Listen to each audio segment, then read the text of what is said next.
Our headlines at 6 o'clock. New allegations are made against the BBC presenter accused of paying a teenager for explicit photos, with claims that abusive and menacing messages were sent to a second person. The Sun newspaper also publishes new allegations claiming the presenter broke COVID lockdown rules to meet someone from a dating site. NATO leaders say Ukraine can join the military alliance, but refuse to give a time frame to the frustration of President Zelensky. Debt and sewage will be top of the agenda when bosses from Thames Water are questioned by MPs later this morning. Good morning. A health check for the economy. Later this morning, the Bank of England will publish the results of its stress test. I'll have all the details and explain what it means for your money. Playing for a nation, Ukraine's Alina Svitolina delivers a moment of joy for her war-torn country as the wildcard reaches the Wimbledon semi-finals, knocking out world number one, Iga Swiatek. Look at the front of today's newspapers. The Guardian, it features a warning to homeowners from the International Monetary Fund. They're warning about the rising cost of mortgages. The paper says the IMF is backing the Bank of England to take whatever action it needs to take to try to tame inflation. On the front of the Times, meanwhile, scientists say a Canadian lake provides the best evidence to mark the start of a new geological time period called the Anthropocene. We'll be finding out more about this on the programme in half an hour's time. Get your magnifying glass out for that one this morning. But this picture, Alina Svitolina kissing the net during the ladies' quarter-final match at Wimbledon. That's in many of the papers today.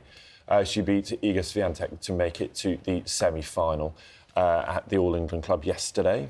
Speaking of which, of stats, there's some great numbers in the paper this morning about how we're all a nation of big kids. Basically, we just can't let our pastimes go. So it says over 30s still love kids' games. We love jigsaws, we love colouring in.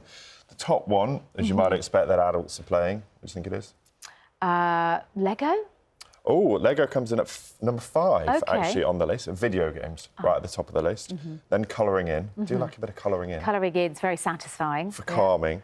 Jigsaws. That would be my number one. Would you choose that? Love a jigsaw puzzle. Yeah, it takes up so much space, though. That's the problem. It does, but, you know, you can do it bit by bit, keep coming back to it. That's true. Love it. Five-a-side football. I don't really think that classes as a kid's thing, but anyway. And playing with Lego. That was my thing. So I was at home recently sorting out a load of stuff that's in the loft at home, and I found all my old Lego, and I loved it. I built it all. Lego can be quite valuable, actually. Lots of adults. Yes, actually, because you can't get hold of it, and it's really pricey as well. Two are the front pages this morning. One story dominates once again. The Sun leads with more allegations in the BBC presenter controversy, claiming the unnamed broadcaster broke COVID lockdown rules to meet a young person.